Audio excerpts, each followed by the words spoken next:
পরিবেশ রক্ষায় গাছের বিয়ে। জলপাইগুড়িতে বট পাকুড়ের বিয়ে দিল তিস্তা পাড়ের গ্রাম। আর বিয়ের শেষে খাওয়া দাওয়া।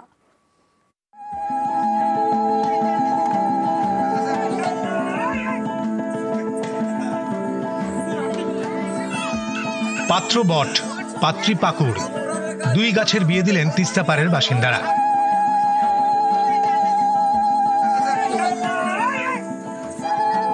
বিয়ে শেষে ভুরি ভোজ। গাছের জন্য আমরা রক্ষা করার জন্য আমরা যেখানে আমরা গাছ বট পাকুড়কে বিয়ে দেই, এখানে তো বড় জল চুপান হয়ে গেল, আমাদের এই গাছ বাঁচায় রাখছে, তার জন্য এরা সেবা পূজা হচ্ছে। জলপাইগুড়ির দক্ষিণ সুকান্তনগর, গা ঘেঁষে বয়ে গিয়েছে তিস্তা। গত বছরের 31শে মার্চ এই গ্রামের উপর দিয়ে ঝড় বয়ে যায়। ক্ষতিগ্রস্ত হয় একাধিক বাড়ি, প্রাণ যায় একজনের। স্থানীয়দের দাবি, আশেপাশের গ্রামে ক্ষয়ক্ষতি বেশি হলেও দক্ষিণ সুকান্তনগরে ঝড় সেভাবে দাঁত ফোটাতে পারেনি। বাধা হয়ে দাঁড়ায় বড় বড় গাছ। তারপর থেকে গাছ বাঁচাতে উদ্যোগ। সেই উদ্যোগ থেকেই গাছের বিয়ে, বট পাকুড়ের বিয়ে। আমাদের ঝড় বৃষ্টি রক্ষা করার জন্য আজকে আমরা প্রকৃতি নিয়ে আজকে এই গ্রামবাসী মিলে সবাই আজকে আমরা এই বিয়েটা দিলাম। আমি এখানে মেয়ের দায়িত্ব, এগুলো কাজ করুক, ভালোবাসাটা রাখতে হবে, এদেরকে বিয়ে দিলাম, দস্তক নিলাম। জলপাইগুড়ি থেকে শান্তনু কর, নিউজ 18 বাংলা।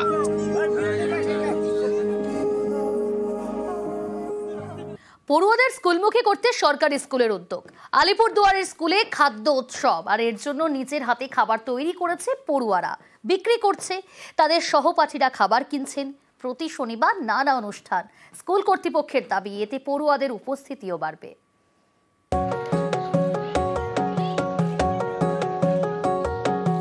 স্কুলের বারান্দায় একের পর এক স্টল।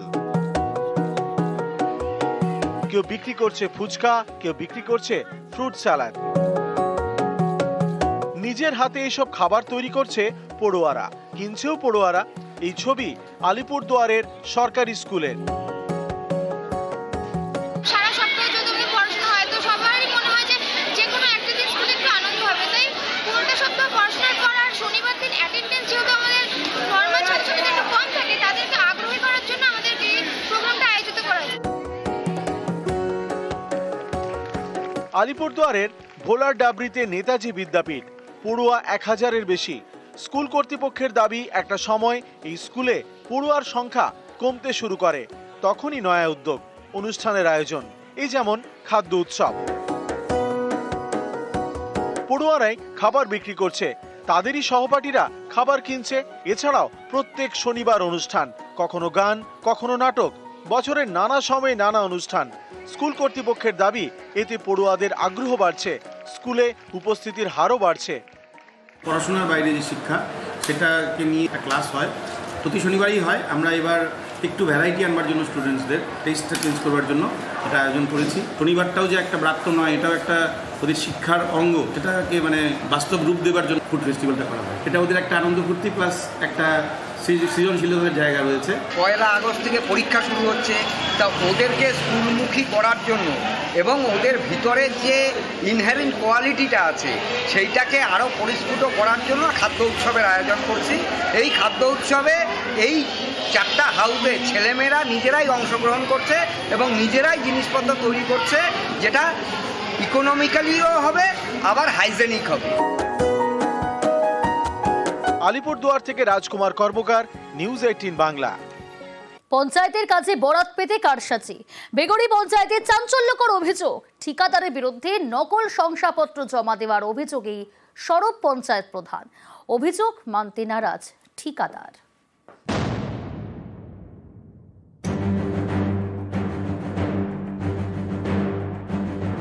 হাওড়ার ডোমজোড়, এখানকার বেগড়ি পঞ্চায়েতে ঠিকাদারের বিরুদ্ধে কারসাজির অভিযোগ।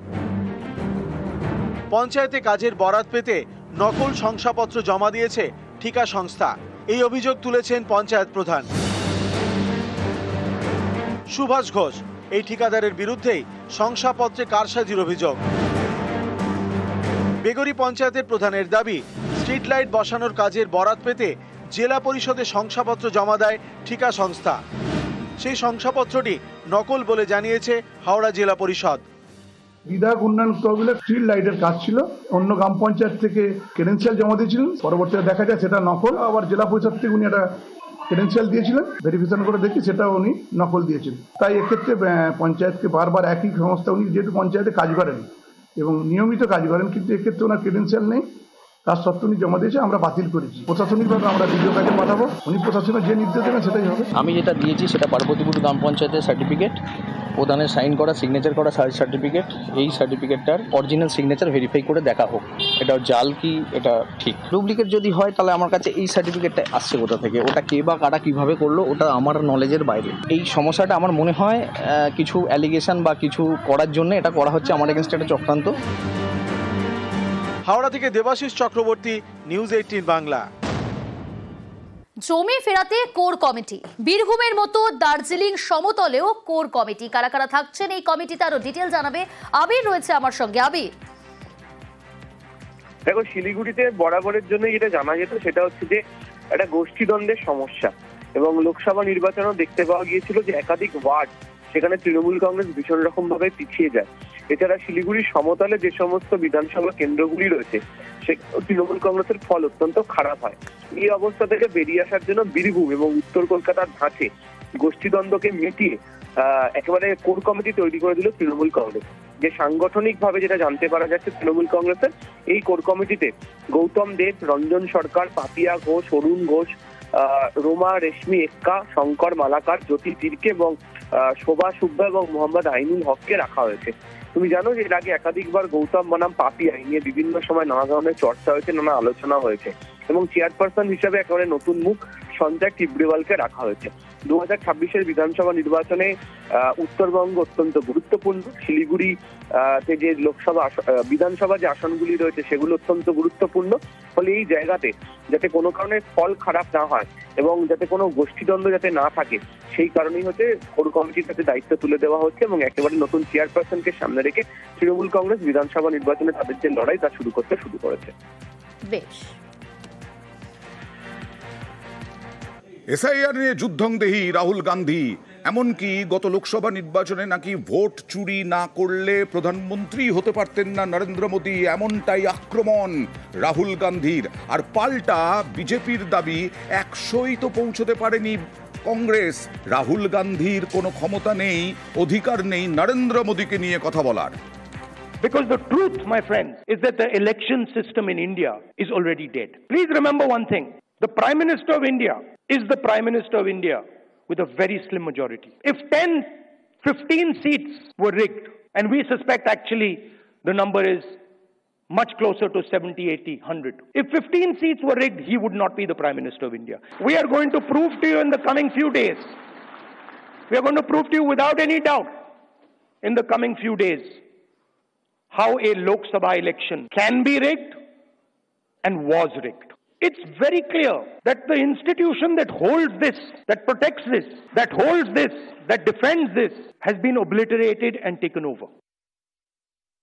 कांग्रेस का एक और प्रोपेगेंडा चल रहा है। चुनाव हारने के बाद कभी ईवीएम पे ठीकरा फोड़ दो, कभी इलेक्शन कमीशन पे ठोक दो, और कभी उनके जो नियम है उन पर प्रश्न चिन्ह खड़ा कर दो। चुनाव के लिए जब आपके पास कोई रणनीति नहीं, कोई मुद्दा नहीं, तो पहले ही हार मानकर आप इस तरह के सवाल खड़ा करते हो। और वो राज्य जहां पर कांग्रेस जीती है वहां पर कभी ऐसे सवाल खड़े नहीं। श्रीमान राहुल गांधी जी को थोड़ा इस पे विचार करना चाहिए कि 2014 में, 2019 में देश की जनता ने कांग्रेस पार्टी को विपक्ष का नेता बनने लायक भी सीटें नहीं दी, और इस बार भी कांग्रेस की 100 सीटें नहीं हो पाई। वो अपनी पार्टी की चिंता करें। नरेंद्र मोदी जी तीसरी बार देश के प्रधानमंत्री देश की जनता के आशीर्वाद से बने हैं, और दुनिया के सर्वाधिक लोकप्रिय नेता श्रीमान नरेंद्र मोदी जी हैं।